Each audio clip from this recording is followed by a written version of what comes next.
ये हैं कुश सर और ये हैं Vishal sir. The Hindu complete show 8 से 10 करते हैं ना, पर इतना आसान नहीं होता। सुबह 4 बजे उठना होता है, पूरा न्यूज़पेपर खंगालना होता है, डीप और डिटेल्ड एनालिसिस के लिए हर वेबसाइट पर चेक करना होता है। यूं ही नहीं बनता द हिंदू कंप्लीट शो। सिर्फ आपके लिए हर रोज 8 से 9 करंट अफेयर्स, 9 से 10 एडिटोरियल, यानी कंप्लीट द हिंदू शो। नमस्कार, मैं विशाल परिहार और आप सभी का स्वागत है दी एडिटोरियल टुडे में। आज है 3 नवंबर। सेशन को शुरू करते हैं और देखेंगे क्या क्या आर्टिकल्स आए हैं फटाफट। तो जितने भी लोग अभी यहाँ पर देख रहे हैं, न्यूज़पेपर अगर आपके पास है तो न्यूज़पेपर उठा लें। सेशन को हम लोग शुरू करने वाले हैं। उससे पहले हमेशा की तरह देखेंगे आज की हमारी ऐसा कोट जो आपको हमेशा अंदर से मोटिवेट करके रखेगा। So let's see our first slide. देखो कोट क्या कहता है, व्हाट मोटिवेट्स यू। एक क्वेश्चन मार्क है। ये क्वेश्चन मार्क मेरा आपसे भी है। हर वो टाइम, हर वो वक्त जब आपको ये लगने लगे कि नहीं अब मुझे ये नहीं करना चाहिए, बहुत हो गया, मुझसे नहीं हो रहा, तो जरा देखिए ऐसी क्या चीज थी जिसकी वजह से आपने वो काम शुरू किया था। फॉर एग्जाम्पल, आपको जॉब चाहिए थी, चाहे फिर वो बैंकिंग सेक्टर की हो, एसएससी में किसी सेक्टर की हो, चाहे सिविल सर्विसेज की हो। आपको वो जॉब क्यों चाहिए थी, उसके पीछे रीजन क्या था? वही रीजन था जिसने आपको मोटिवेट किया था प्रिपरेशन करने को। तो जब आप अब क्विट कर रहे हैं या गिव अप कर रहे हैं तो याद करिए उस रीजन को जो आपको मोटिवेट करता है। तो वो रीजन आप जरूर लिखेंगे, वो रीजन याद रखेंगे तो आप हमेशा से मोटिवेट रहेंगे, अंदर से मोटिवेट रहेंगे और आप हमेशा आगे बढ़ते रहेंगे। क्विट करने की सोचेंगे नहीं। तो कभी क्विट नहीं करना, नेवर गिव अप, हमेशा आगे बढ़ते रहिए। और आज सभी लोग बताएंगे कि वो क्या रीजन है जिसकी वजह से आपको मोटिवेशन मिलता है। आज के सेशन की पीडीएफ आप डाउनलोड कर सकते हैं, सामने दिया हुआ लिंक, यानी कि वीडियो जैसे ही खत्म होता है नीचे मैं पिन कर दूंगा, आपको लिंक मिल जाएगा, इससे आप डाउनलोड कर सकते हैं। फेसबुक पर ये सेशन लाइव चल रहा है अभी, लेकिन यूट्यूब पर थोड़ा प्रॉब्लम होने की वजह से लाइव नहीं हो पा रहा है। तो यूट्यूब पर विद इन नेक्स्ट 1 आवर ये अपलोड हो जाएगा। सेशन को शुरू करते हैं। देखो आज के न्यूज़पेपर में क्या क्या आया है जिसे हमें पढ़ना है। सैटरडे है, सैटरडे में हमेशा देखो कुछ इंपॉर्टेंट चीजें आती हैं तो वो हम देखेंगे। जैसे कि सबसे पहले हम यहाँ पर आगे, that is home and beyond. छोटे आर्टिकल्स में जो पहला आर्टिकल है that is home and beyond. ये home and beyond not important for our point of view, because TDP जैसे आपने देखा पॉलिटिकल पार्टी को लेकर है। बेसिकली पूरा का पूरा जो इशू है ये पॉलिटिकल पार्टी को लेकर ही इशू पूरा का पूरा बना हुआ है। It is not important for our exam point of view, that is why इसको हम इंपॉर्टेंट नहीं करेंगे। थोड़ा जूम कम कर दीजिए सर, थोड़ा जूम, थोड़ा पूरा आज बच्चों को पूरा दिखता रहेगा यहाँ पर। तो ये पहला आर्टिकल इंपॉर्टेंट नहीं है क्योंकि एग्जाम पॉइंट ऑफ व्यू के लिए। हाँ चलिए दिखाइए, हाँ इतना ठीक है, हाँ ठीक है। चलिए अब इसी के बाद हम आगे चलते हैं। नेक्स्ट ये अब आपके सामने दिया हुआ है दूसरा आर्टिकल। ये इंपॉर्टेंट आर्टिकल बनता है, टू फेंट फॉर कंफर्ट, क्वेश्चन मार्क दिया है। बेसिकली इसमें जो स्पर्ट हुआ है हमारी जीएसटी में, जीएसटी कलेक्शन में, यानी जीएसटी कलेक्शन में क्या है, बहुत ज्यादा ये देखने को मिला उछाल। जीएसटी कलेक्शन काफी ज्यादा हो गया है, अच्छी बात है, लेकिन क्या ये सस्टेन होकर चलेगा, ये क्वेश्चन मार्क यहाँ पर है। ये अभी उछाल क्यों हुआ है? मे बी दिवाली आ रही है भाई, तो इसी वजह से शॉपिंग ज़्यादा हुई होगी, लोगों ने ज़्यादा खर्चे किए होंगे, बहुत ज़्यादा सेल्स लगती हैं जगह जगह, तो लोगों ने खरीदारी की होगी, इस वजह से हो सकता है ये लग रहा हो। इस बार फिर से 1 लाख करोड़ से ऊपर चला गया जीएसटी का जो कलेक्शन था। सो दैट इज वाई ये इंपॉर्टेंट बनता है, काफ़ी इंपॉर्टेंट आर्टिकल है हमारी इकोनॉमी के लिए। वी विल डिस्कस इट, हम इसे डिस्कस करेंगे डिटेल में। Clear? Now come to here. अब हम आ जाते हैं यहाँ पर, तो जो ये दिया हुआ है बड़े आर्टिकल्स में, how not to choose among allies. सुनने में ये आ रहा है कि जो सैंक्शन वेवर मिल जाएगा हमें अमेरिका से, यूएस से, सैंक्शन वेवर का मतलब छूट मिल जाएगी, may prove to be rather hollow victory for India. जो सैंक्शन वेवर किसको लेकर जरा मैं आपको बता दूं, वो है ईरान को लेकर। सैंक्शन में छूट ये मिल जाएगी, हमेशा यूएस प्रेशर बनाता रहता है इंडिया पर कि ईरान से क्या है कि कोई भी जो हम क्रूड ऑयल खरीदते हैं वो ना खरीदें, ठीक है ना, वो क्रूड ऑयल ना खरीदें। लेकिन अगर वहां सैंक्शन से वेवर हमें मिल गया, छूट मिल गई कि यहाँ खरीद सकते हैं, तो ये भी फिर भी इंडिया के लिए क्या होगी कि हॉलो विक्ट्री होगी। हॉलो विक्ट्री समझते हैं ना, अंदर से खोखली एक जीत होगी। क्यों होगी? क्योंकि उसमें भी वो लिमिट्स होंगी कई सारी। काफी इंपॉर्टेंट आर्टिकल है, we will discuss it in detail, हम इसे डिटेल में डिस्कस करेंगे। काफी इंपॉर्टेंट वोकैबुलरी भी यहाँ पर मिलेगी, so it is very important for you all. अब देखो आगे थोड़ा बढ़ते हैं। हाँ ये देखो, ये इंपॉर्टेंट आर्टिकल बनता है। एक्चुअली जनरली हम ऐसे आर्टिकल डिस्कस नहीं करते, लेकिन आया है, कुछ तो इंपॉर्टेंट है। देखो है क्या, ए जजमेंट एंड इट्स आफ्टरमैथ है क्या? बेसिकली आप इसे थोड़ा जूम करके यहाँ पर हल्का से दिखाते हैं। अब है कि यहाँ पर एक नेम है, यहाँ पर आता है आसिया बीबी, ठीक है, आसिया बीबी यह नेम आता है। जो आसिया बीबी है कौन है, मैं आपको यहीं पे बताता जाता हूँ। आसिया बीबी पाकिस्तान की एक महिला है, ठीक है। आज से 8 साल पहले 2010 की बात है, 8 साल पहले एक इशू हुआ था। इशू क्या हुआ था वो आते हैं यहाँ पर, देखिए। हुआ ये था इशू कि आसिया बीबी पाकिस्तान में ही जहाँ पर रहते हैं, उनके पड़ोस में एक और जो पर्सन रहती थी वो थी मुस्लिम, और आसिया बीबी ये है क्रिश्चियन। ये काफ़ी गरीब महिला है।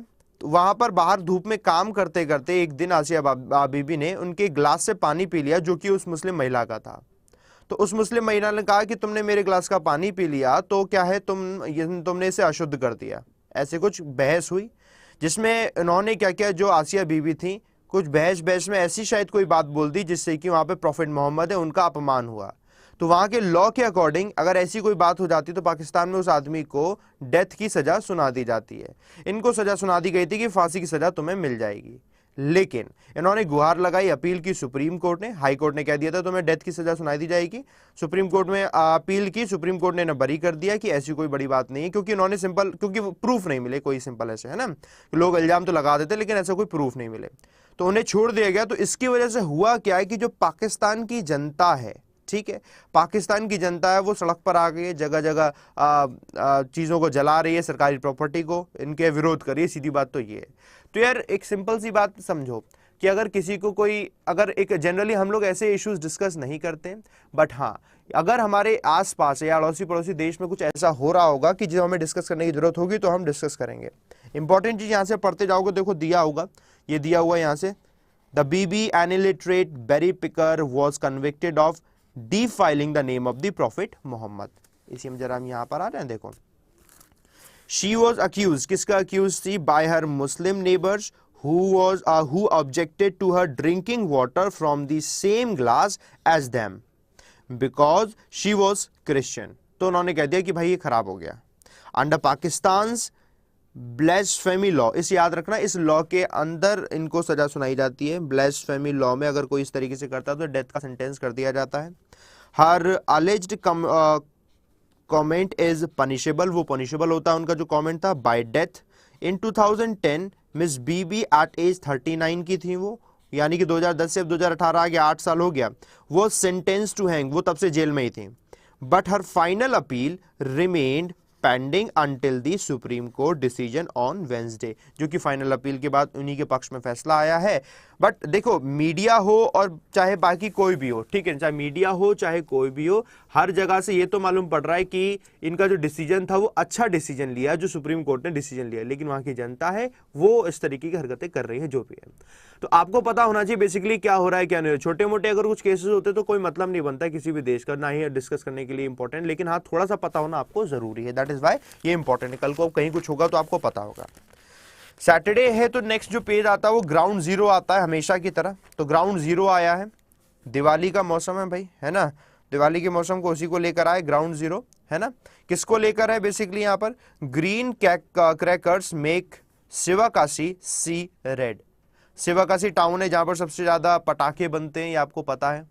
और सुप्रीम कोर्ट ने कह भी दिया जो ग्रीन क्रैकर्स नहीं है उनको नहीं जलाएंगे, जैसे फुलझड़िया हो गई हमारी, साथ में उसके अनार हो गया, लड़ी हो गई, जो लड़ी होती है ना जिसमें बहुत सारे पटाखे लगे होते हैं एक साथ चलते चले आते हैं आधे घंटे 1 घंटे, वो सब बैन कर दी है ना, उसको लेकर ग्राउंड जीरो। इससे इम्पैक्ट क्या पड़ रहा है इंडस्ट्री पर, लोगों पे क्या इम्पैक्ट पड़ेगा, एनवायरमेंट पे क्या इम्पैक्ट पड़ेगा, काफी बड़ा है, लेकिन पूरे को आप पढ़िएगा, इंपॉर्टेंट है क्योंकि यहाँ पर बेसिक चीजें कई सारी दी हुई हैं। इंपॉर्टेंट ये क्यों बनता है, जैसे कि मैं ये नहीं कह रहा हूं कि इंपॉर्टेंट इसलिए बनता है कि दिवाली है, लेकिन इंपॉर्टेंट इसलिए बनता है because it impacts our environment, हमारे एनवायरमेंट को इंपैक्ट करता है, that is why it is important, इसलिए इंपॉर्टेंट है। आपके ग्लोबल वार्मिंग और क्लाइमेट को लेकर हम लोग बात करते रहते हैं, that is why it is important. तो सभी लोग इसको जरूर पढ़ेंगे।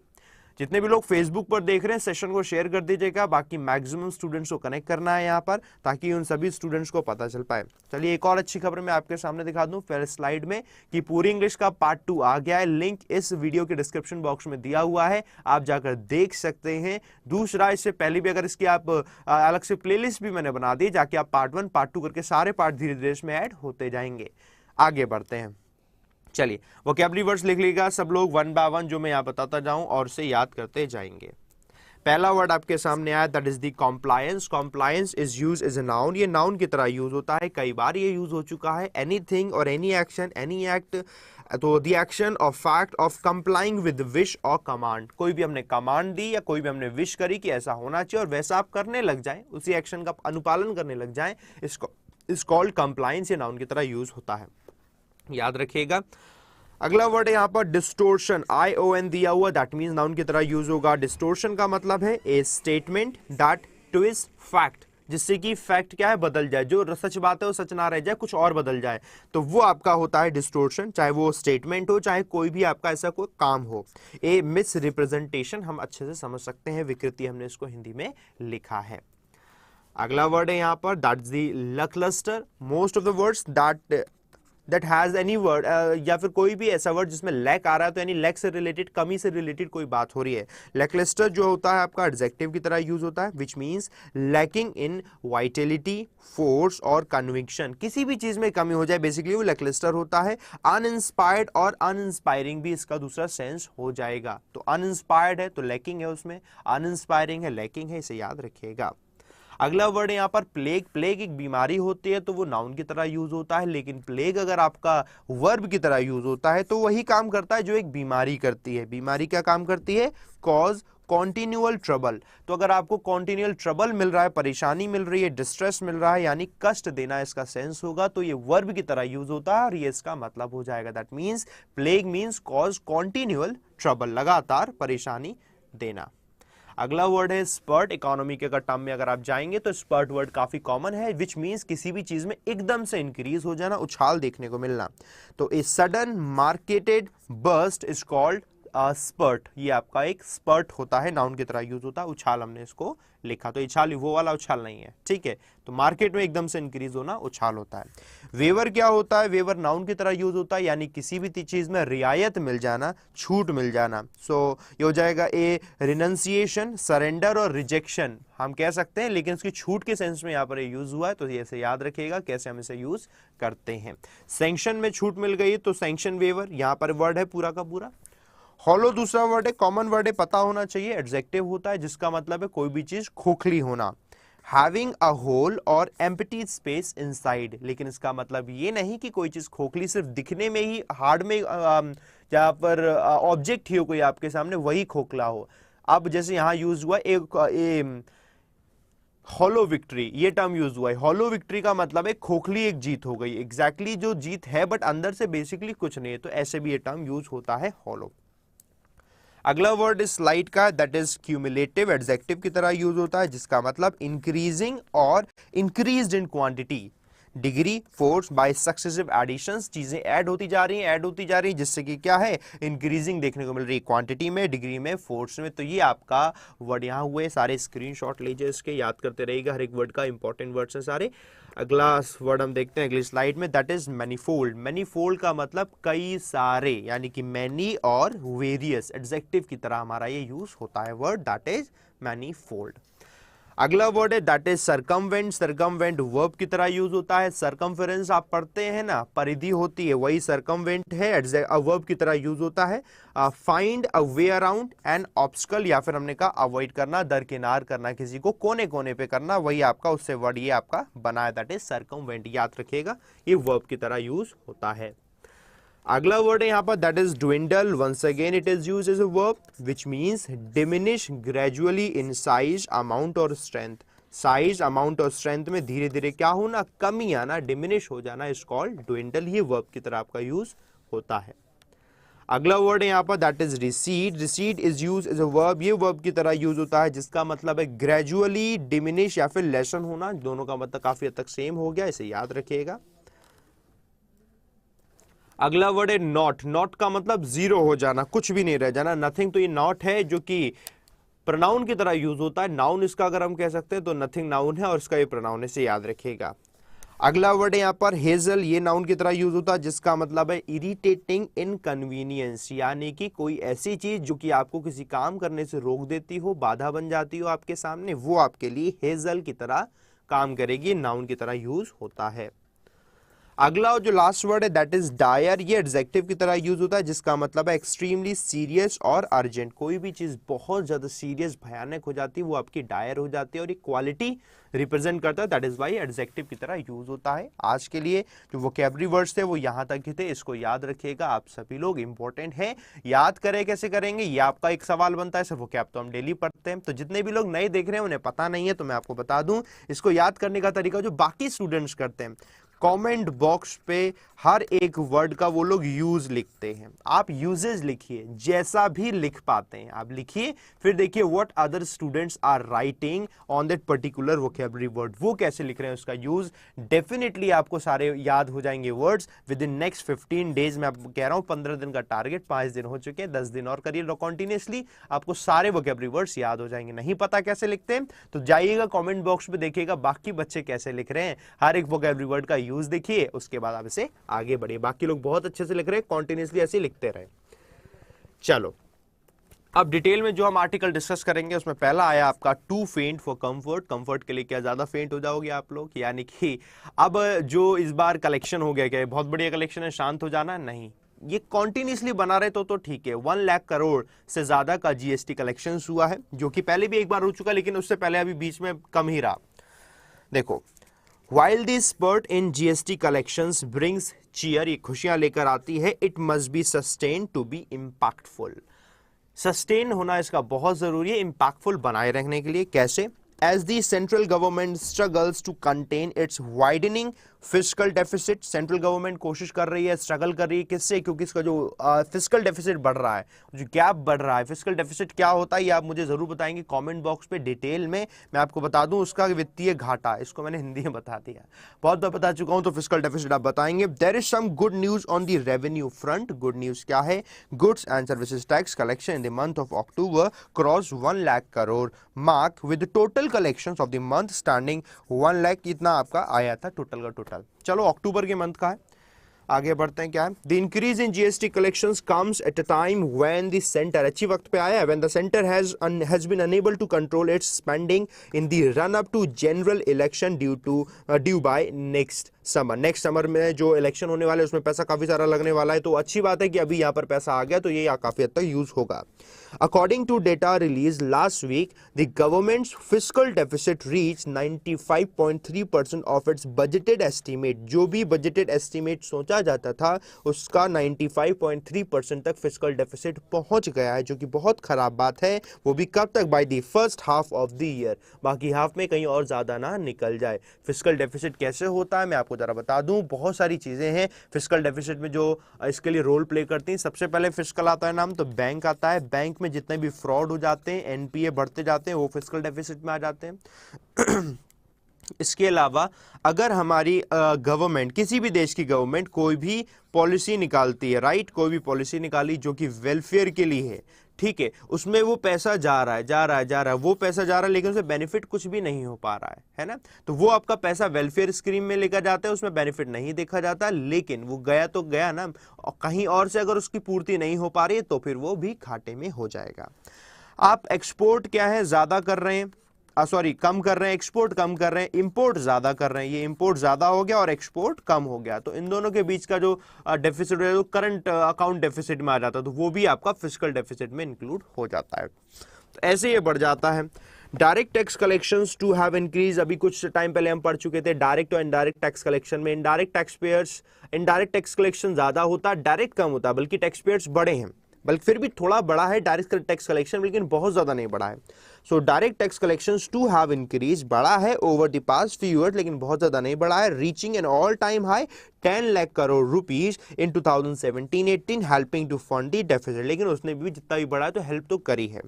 But all is not well, लेकिन ये सब वेल अच्छा नहीं है। ऑन द रेवेन्यू फ्रंट अगर देखें तो बहुत बढ़िया नहीं है। Tax revenues reached only 39.4% of the full year target by the end of the September, यानी कि सितंबर के एंड तक जो फुल ईयर टारगेट है उसका 39.4% तक ही रेवेन्यू अभी पहुंच पाया, बाकी अभी पहुंचा ही नहीं।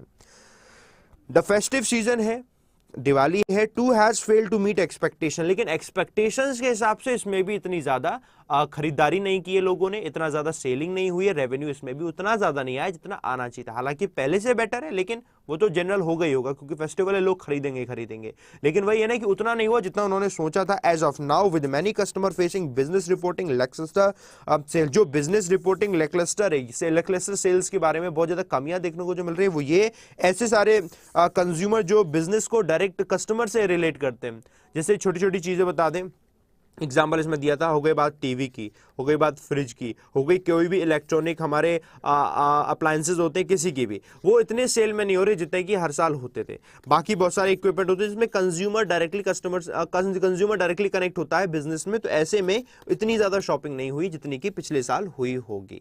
तो उन्होंने कंपैरिजन किया है, तो नहीं हुई, क्या किया जाए, खर्चे ज्यादा हैं, सारी चीजें महंगी हैं, कम करोगे सस्ते करो तो खरीदे जाएंगे।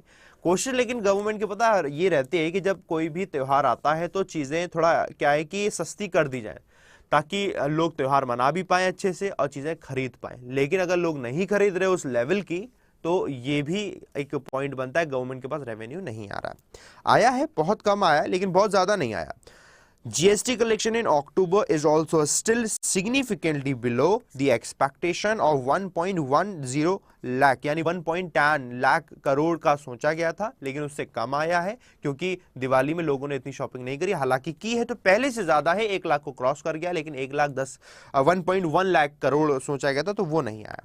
सो the current spurt may be simply owing to the festival season, तो उन्होंने कहा हो सकता है जो करंट स्पर्ट हुआ है फेस्टिवल सीजन की वजह से हुआ हो। It may be too soon to say that GST collections are on a sustainable uptrend simply based on the October collections। तो सिंपली अगर हम अक्टूबर के कलेक्शन के बेस पर ये कह दें कि GST क्या है एक सस्टेनेबल अपट्रेंड में आ गया, तो ये बिल्कुल गलत हो जाएगा। हो सकता है बहुत जल्दी हो जाएगा ऐसे कहना, क्योंकि अभी 1-2 महीने और होगा तभी तो हमें पता चल पाएगा।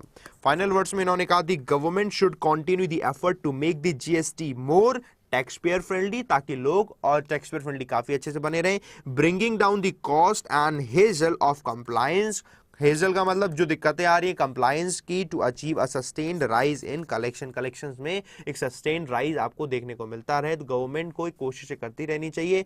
गवर्नमेंट हालांकि कोशिश कर रही है, लेकिन फिर भी कई बार होती है गवर्नमेंट फेल हो जाती है चीजों करने में, जब फाइनल रिजल्ट आता है। Still government is trying, what can be the other steps taken by the government should होने चाहिए यहाँ पर, वो आप यहाँ जरूर लिख सकते हैं कमेंट बॉक्स में। आज के सवाल में आपका ये सवाल इंक्लूड होगा जो कि आपको कमेंट बॉक्स में ही लिख कर देना है, ठीक है ना। सेशन को हम आगे बढ़ा देंगे, लेकिन आपसे पूछना चाहूंगा मैं, यहां तक समझ आया है? यस और नो करके आप मुझे कमेंट बॉक्स में जरूर बताना कि सर हमें पहला आर्टिकल समझ आ गया, क्या नहीं आया पहला आर्टिकल में, ये बताना। I tried my best to make you understand. समझ आ गया तो अभी देख रहे हैं तो लाइक बटन पे जरूर प्रेस करें सभी लोग। हम लोग जल्दी कोशिश करेंगे आप लोगों से लाइव जुड़ने की, मेरी भी बड़ी इच्छा होती है क्योंकि जब मैं लाइव पढ़ाता हूँ तो इंटरेक्शन अलग होता है, मैं आपकी चीजें देख पाता हूँ, कॉमेंट देख पाता हूँ। Still now I am unable to do it, but do not worry, we are trying to do it and within next 1-2 दिन में हो ही जाएगा। साथ में बता दूं करंट अफेयर्स शो के लिए जो कुछ सर का शो है आज ही आपका आ जाएगा, अपलोड हो जाएगा, वो भी रिकॉर्ड हो चुका है। जिस तरीके से मेरा रिकॉर्ड हुआ उनका भी ऐसे ही हुआ है, तो लाइव नहीं आ पाए लेकिन वो आपको मिल जाएगा, कंटिन्यू रहेगा वो भी, but we will solve it soon, है ना।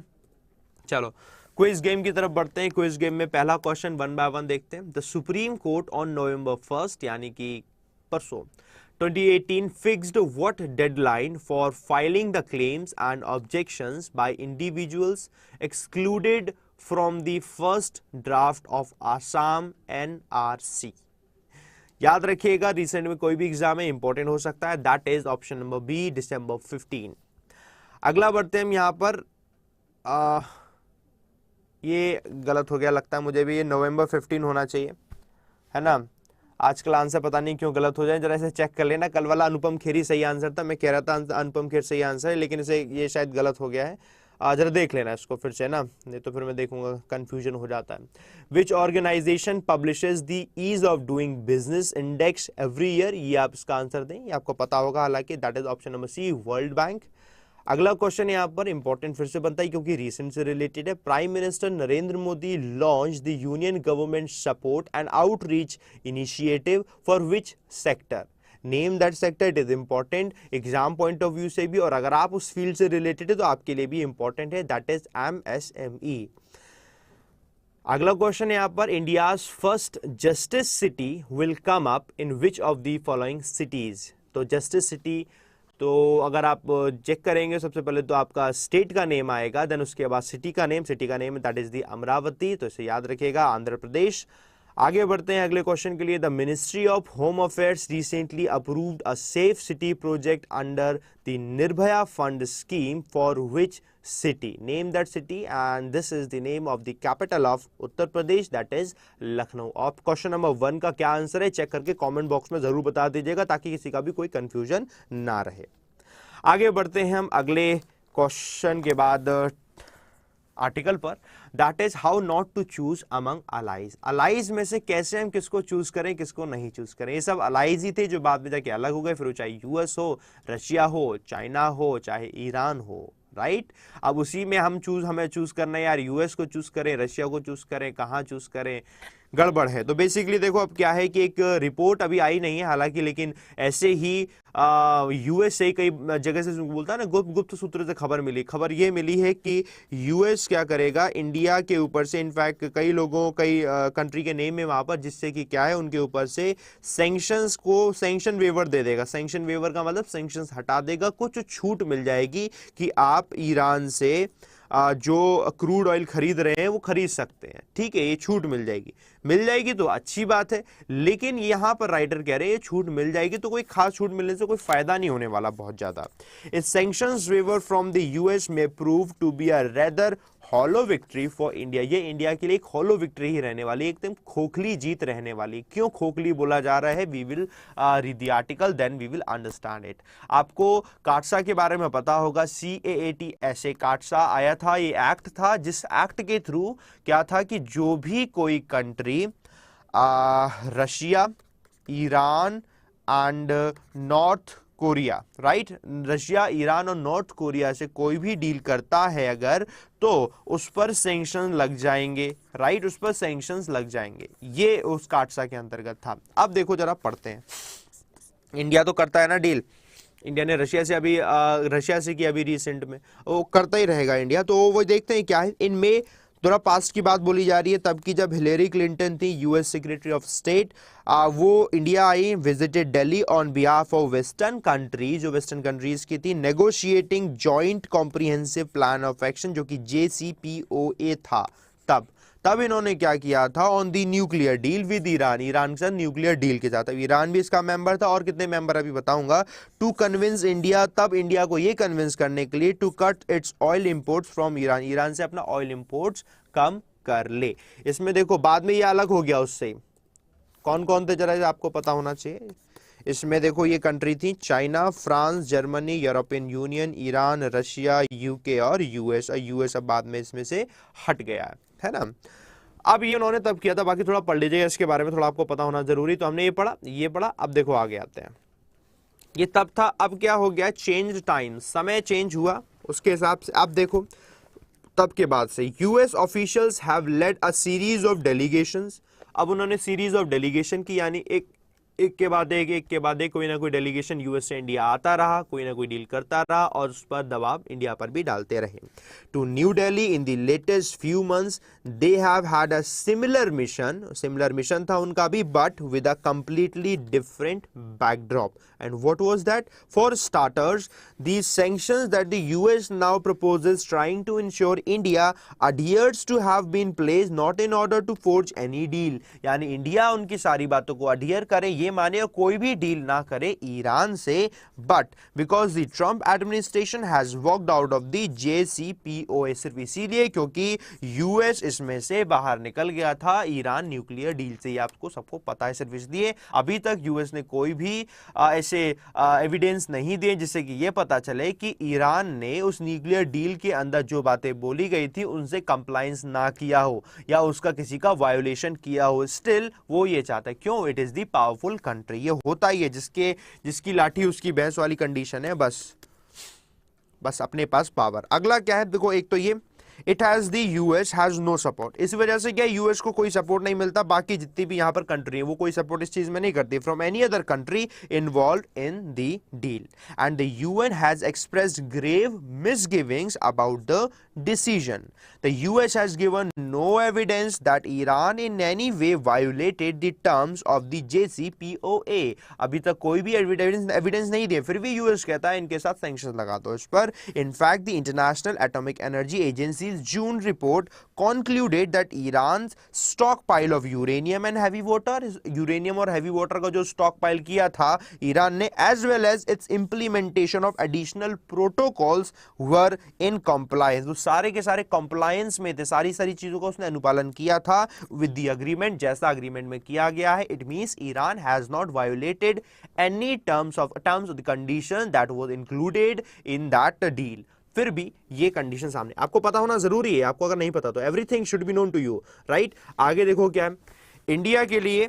For India the impact of American sanctions plan would be manifold. बहुत तरीके से होते हैं इंडिया के ऊपर, बहुत तरीके के इंपैक्ट पड़ता है इंडिया के ऊपर. कैसे कैसे होता है? रिगार्डलेस ऑफ द वेवर, क्या कह भी दे कि हम छूट दे देने, फिर भी सैंक्शन जो लगा उससे भी बहुत इंपैक्ट पड़ता है. स्टार्टिंग करें to begin with, there is the shock that sanctions would deal to the oil import bill given that Iran is India's third largest supplier. सबसे पहला क्या है, क्योंकि देखो ईरान ही एक ऐसी कंट्री है जहां पर इंडिया ने क्या शुरू किया, उसमें यूरो में देता है इंडिया, पहले कुछ पैसा यूरो में देता है कुछ परसेंट, और कुछ परसेंट इसमें पैसा देता है इंडिया रुपया में. इसमें इंडिया को पहला ही ऐसा है कि जहां पर रुपया में डील अंदर हो जाती है तो रुपया का वैल्यू यहां पर बढ़ती है. और वो इंडिया, और ये है क्या, ईरान क्या है, इंडिया का थर्ड लार्जेस्ट सप्लायर है, राइट. दैट इज वाई इंपॉर्टेंट है. ज्यादा करेंसी भी यहां पर जाती है तो उसका नुकसान होगा यहां पर. ये बिल की बात बोली, इंपोर्ट बिल, उसका नुकसान यहां पर पहले होगा. दूसरा, the second impact would be on India's investment. दूसरा, इंडिया का जो इन्वेस्टमेंट है चाबहार पोर्ट पर, वो इंपैक्ट करेगा. वो फिर कोई काम का नहीं रह जाएगा, डील वील सब खत्म हो जाएगी. तो चाबहार पोर्ट में पहले दिखा दूं आपको कहां है. ये देखो मैप आपके सामने है, देखो ये रहा पाकिस्तान, ठीक है, ये, और ये रहा चाबहार पोर्ट, ये है ईरान का एरिया, ठीक है. ये आपको पता होना जरूरी है. मैप आप देखते रहा करिए डेली, जहां पर कुछ कर रहे हो तो आपके लिए इंपॉर्टेंट रहेगा, चीजें आपको याद रहेंगी, ठीक है. तो पहले क्या होता था, पहले ये पाकिस्तान जाना पड़ता था, उसके बाद से यहाँ पर डील होती थी. अब क्या डायरेक्ट चाबहार हो गया, तो यहाँ पर इनका क्या एक तरीके से जो है बिजनेस बढ़ गया, काफी सारी चीजें बढ़ गई. ये बंद हो जाए तो कोई मतलब नहीं बनेगा, इंडिया का तो किसी काम का नहीं रहा ना, पैसा तो लग गया ना, सारा खत्म हो गया. दूसरा नुकसान होगा, इंपैक्ट होगा इन्वेस्टमेंट पर Chabahar port, which would face both direct और इनडायरेक्ट सैंक्शंस. डायरेक्ट सैंक्शंस लगे चाहे इनडायरेक्ट लगे. अभी वहां पर ईरान में जो लोग आ पाते थे अब वो नहीं आ पाएंगे, गड़बड़ियां हो जाएगी. अब आएंगे ही नहीं, आ क्या पाएंगे, आएंगे ही नहीं, तो फिर बिजनेस नहीं होगा, क्योंकि यहाँ पे इंपैक्ट भी दिया हुआ. As shippers, port suppliers, trading companies refuse to participate in this project. This problem will only get more acute as sanctions kick in. जब sanction अगर लग गया, threatening India's $500 million का investment है जो कि खराब हो जाएगा in the port, and its $2 billion plan वो भी खराब हो जाएगा जो अभी आगे बनने वाला है रेलवे ट्रैक का, for a railway line to circumvent Pakistan, जिसमें पाकिस्तान का कोई हम लेना देना नहीं, पाकिस्तान को अलग कर देंगे हम लोग. कैसे, जरा दिखा दें ये, क्योंकि अब पाकिस्तान का कोई रोल नहीं होगा ना यहाँ पर, क्योंकि पहले पाकिस्तान आता था, पाकिस्तान को ये बीच में लेकर आना पड़ता था, उसका कोई रोल नहीं रह जाएगा यहाँ पर. And reach Afghanistan and central Asia trade line. Afghanistan central Asia की पूरी ट्रेड लाइन में ये आपका रेलवे के थ्रू भी हो जाएगा. तो एक ये प्लान है, इसमें भी तो फिर खत्म ही हो गया ना, इंडिया का पैसा गया, तो कहीं ना कहीं इंडिया को तो घाटा होने वाला है यहाँ पर पूरा. अगर सैंक्शन हटा भी दिए जाएंगे तो पूरे तरीके से हटेंगे नहीं, पूरे तरीके से हटेंगे नहीं, इंपैक्ट तो फिर भी बढ़ गया, बाकी कोई बिजनेस इतना अच्छा नहीं होगा. नहीं होगा तो ये जीत का बात की जीत होगी, इंडिया की एक खोखली जीत हो जाएगी एक तरीके से, इसलिए बोला जा रहा था. अब मुझे लगता है आप समझ आया होगा क्यों खोखली जीत बोली. आप आपसे कनेक्ट भी कर पा रहे होंगे, कनेक्ट कर पा रहे होंगे तो आज कमेंट बॉक्स में जरूर बताना सर हाँ समझ आया. आगे देखो, most worrying for India is that all of the above outcomes will follow regardless of whether the US gives India a waiver for sanctions और नॉट. ये सब पूरा पूरा ऐसी बात पे चर्चा चल रही कि वेवर मिलेगा कि नहीं मिलेगा. The US has said that it is only issuing temporary waivers, के सिर्फ टेम्पररी वेवर्स ने इशू किए हैं, and the waivers are strictly linked to the condition that countries receiving them keep cutting down their purchases from Iran, की वो जितना भी purchase कर रहे हैं ऑयल उसको वो कम करते जाएं करते जाएं करते जाएं. आगे बढ़ते हैं. Through sanctions act which puts more strictures, यानी कि स्ट्रिक्ट एक्शन ज्यादा लग जाएंगे, हिंड्रेंस हो जाएंगे on dealing with Iran, Russia, north Korea. ये सैंक्शन एक्ट वही है जो कि काटसा की बात कर रहे थे हम लोग. The waiver, what is the full form of CAATSA, this is the question for you. आप यहां पर लिखेंगे कमेंट बॉक्स पे आज, if you know and I know you know it. So इसे लिखेगा जरूर, याद होती जाएंगे, ऐसी चीजें रिकॉल होती रहती हैं. The waiver is there for no magic wand to be wished for. ये अब कोई ऐसा मैजिक नहीं है जिसके लिए हम विश करें waiver, as it only pushes the problems for India down the road. Ground पे देखें तो इंडिया के लिए सिर्फ प्रॉब्लम ही क्रिएट कर रहा है और कुछ नहीं. There is also the worry that all of India sacrifices में कम टू नॉट. इंडिया ने जो भी सेक्रीफाइस किया, क्योंकि आज से नहीं बहुत टाइम से 2012 से इंडिया कम करता ही जा रहा है, ईरान के साथ करते ही जा रहा है, सेक्रीफाइस ही तो किया. इंडिया की बहुत सारी कंपनी, ऑयल कंपनी, तो उसको ऑयल इंडिया कंपनी सबसे बड़ी कंपनी, उन सभी में घाटा तो हो ही रहा है ना. सेक्रीफाइसेस किया वो सब कुछ कहां पर आ गए? मे कम टू नॉट, शायद ही हो सकता है नॉट यानी जीरो हो जाए पूरा, कोई सेक्रीफाइस की वैल्यू ना हो. As Mr Trump may well use the pressure. ये तो बहुत बढ़िया बात बोली यहां पर, तो याद आ गया अब यहां से पूरा. ट्रंप ने हमेशा, अमेरिका ने हमेशा यही यूज किया स्ट्रैटेजी. पता है स्ट्रैटेजी, फिर मैं आपको समझाऊंगा, देख के समझ में आएगा आपको. स्ट्रैटेजी क्या है अमेरिका की? अमेरिका है, ठीक है, और ये कोई भी कंट्री, सपोज ये भी ईरान की बात हो रही है, ठीक है, और ये इंडिया. तो पहले से तो क्या है, इससे दुश्मनी कर लेना ही नहीं, ये बेकार है कंट्री, कंट्री बेकार है, दुनिया बताया कंट्री बेकार है कंट्री, और इसके साथ जो भी बिजनेस करेगा ना, जो भी बिजनेस करेगा उसके हम सैंक्शन लगा देंगे. इंडिया तुमने बिजनेस किया तो तुम पे सैंक्शन लगा देंगे, तुमने बिजनेस किया तुम पे सैंक्शन लगा देंगे, तुमने किया तुमने लगा देंगे. तो इन लोगों ने क्या बिजनेस धीरे धीरे कम कर लिया प्रेशर में आकर. अब अमेरिका कहेगा इससे किया तुम्हारी तो इकोनॉमी खराब हो गई, तुम तो बर्बाद हो गए, आओ हमसे बात करो. चलो अब ओपन टॉक कर ले रहे हैं, अब बातचीत कर ले रहे हैं, बातचीत कर लें, अपने फायदे काम करवा लेंगे, फिर कहते हैं चलो ठीक है, थोड़ा थोड़ा वेवर दे दिया, सब लोग कर लो बिजनेस. समझ रहे हो स्ट्रैटेजी? ये आज का नहीं है, पहले भी हो चुका. जरा वही एग्जांपल यहां दिया है. Mr Trump way may well use the pressures placed on Iran. उसके बहुत अच्छे यूज कर सकता है वो to his own advantage and possibly open talks with Tehran, यानी कि उसकी जो कैपिटल है, एट अ लेटर डेट. बाद में हो सकता है उसे ओपन टॉक कर लें. चलो तुम्हारे पर तुम्हारी कम बहुत खराब हो रही इकोनॉमी, चलो खुले में बातचीत कर ले रहे हैं हम लोग आराम से, सही कर ले रहे, तो कुछ अपना सब कुछ बढ़िया हो गया. बात समझ में आ रही है ना? ये कंडीशन आज का नहीं, पहले भी हो चुका है. Just months after the US demanded that India close it's mission in Pyongyang. कहां पर? नॉर्थ कोरिया की है. Mr Trump was planning a summit in Singapore with north Korean leader Kim Jong Un. तो पहले भी ऐसा हो चुका कि पहले कोई भी मत करो, कुछ मत करो, उसके बाद जाओ मत, तो उससे कोई रिलेशन मत रखो, सब सैंक्शन लगा देंगे, नहीं तो हम तो. और जब सैंक्शन लगा देंगे, सब लोगों ने बिजनेस कम कर दिया, उसकी इकोनॉमी डाउन हो गई, तो खुद ही जाके पहुंच गए तुम्हारी इकोनॉमी डाउन हो रही, लाओ भैया हमें बताओ, हम चलो बातचीत कर ले रहे, कोई बात नहीं, निपटा दे रहे तुम्हारा. ये होता है personal agenda. And I hope समझ आया होगा क्या चल रहा है यहाँ पर. फाइनल वर्ड्स में आते हैं. As a result if the US presses on with sanctions, अगर सैंक्शन लगाता है रिजल्ट में अगर, तो it would be marked failure of Indian diplomacy. तो इंडियन डिप्लोमेसी के लिए पूरा फेलियर होगा. क्या फायदा हमारे वहां पर जाके हाथ मिलाने का, मोदी जी के वहां पर जाने का, बहुत सारी चीजों का कोई मतलब नहीं बना. And if the waiver does come through, अगर वेवर आता है, अगर नहीं होता तो फेलियर, अगर वेवर आता है तो भी as it indicated it will be no victory, तो भी कोई विक्ट्री नहीं होगी, विक्ट्री भी खोखली मानी जाएगी इंडिया का, तो फिर भी इसमें लॉस ही हो रहा है. But signify an object submission to the sanctions themselves with no gains in the offing from a policy of pragmatism. Practical हर चीज को सोचने वाली पॉलिसी का भी कोई भी फायदा नहीं होगा. India may have been better off sticking to principle instead. Better रहेगा इंडिया अपने प्रिंसिपल पर ही टिक. हम बिजनेस कर रहे हैं तो हम करते रहेंगे, तुम्हें जो करना है कर लो, ऐसी बात है. So this is the article and I hope मैंने समझा, आपको अच्छे से समझ आया होगा. I tried my best, everything आपको अच्छे से समझ आया होगा, क्या चल रहा है क्या नहीं चल रहा है. और साथ में जो मैं बताता हूं न्यूज़पेपर में कि यार ये पढ़ो, ग्राउंड जीरो मैंने आपको बताया, जरूर पढ़ना. ग्राउंड जीरो पूरा का पूरा इंपॉर्टेंट है. केस के बारे में आपको यहाँ बताया, केस स्टडी पढ़ना, जो कि मैंने बताया अभी पाकिस्तान वाला. बाकी दूसरा पढ़ने की जरूरत नहीं, होम एंड बी एंड वो टीडीपी वाला पढ़ने की जरूरत नहीं है. बाकी लेकिन इतना जरूर पढ़ना. डेली पढ़ते हो कि नहीं पढ़ते यार, ये भी बताना. मैं डेली कहता हूं कि पढ़ा करो, लेकिन पढ़ते हो कि नहीं पढ़ते हो जरूर बताना है, ठीक है. चलो क्वेश्चन आपके सामने है. Explain the impacts on India with the sanction plans of United states. वो आपको एक्सप्लेन करने क्या क्या इंपैक्ट्स होंगे. 2 इंपैक्ट तो मैंने आपको पता. इस तरीके से और भी इंपैक्ट्स कई लोगों को जो पता नहीं होता सर क्या लिखें, वो आप इसी पॉइंट को लिखो जो एडिटोरियल में लिखें. जब आप खुद 2 पॉइंट यहां से लिखोगे, बाकी 1-2 तो अपने दिमाग से भी आएंगे, right. And what steps should be taken by India to tackle this situation and you need to write down those steps also. वो स्टेप्स भी आपको यहां पर लिखने हैं.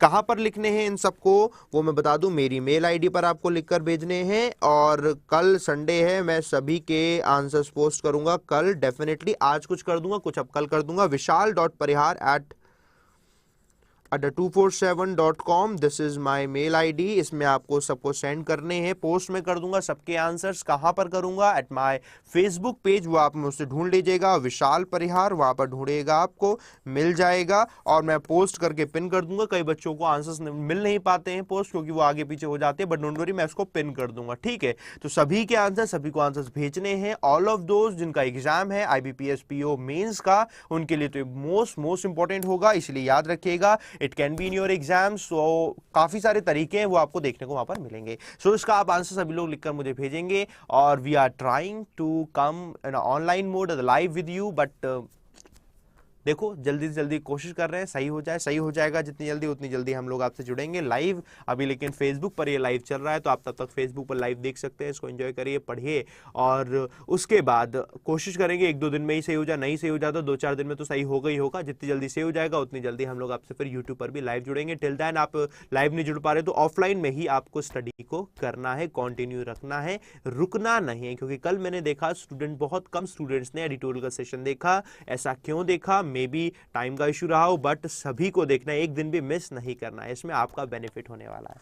चलिए, थैंक यू एवरीवन। आप याद रखिएगा, लिंक मैं लगा दूंगा इसी डिस्क्रिप्शन बॉक्स के नीचे। आपकी पूरी इंग्लिश का पार्ट 2 आ गया। इंग्लिश अगर वीक है, इसके पार्ट्स कई सारे आएंगे एंड कई लोगों ने कहा सर इसके पूरे पार्ट लेकर आइए, 100 तक लेकर आइए, तो डेफिनेटली प्लान कुछ ऐसा ही है, कुछ बड़ा है प्लान, तो धीरे धीरे आपके आते रहेंगे, आप इसे सीखते रहिए। Till then keep learning, keep practising and love you all. Bye bye, जय हिंद, जय भारत। ये हैं कुश सर और ये हैं Vishal sir. The Hindu complete show 8 से 10 करते हैं ना, पर इतना आसान नहीं होता।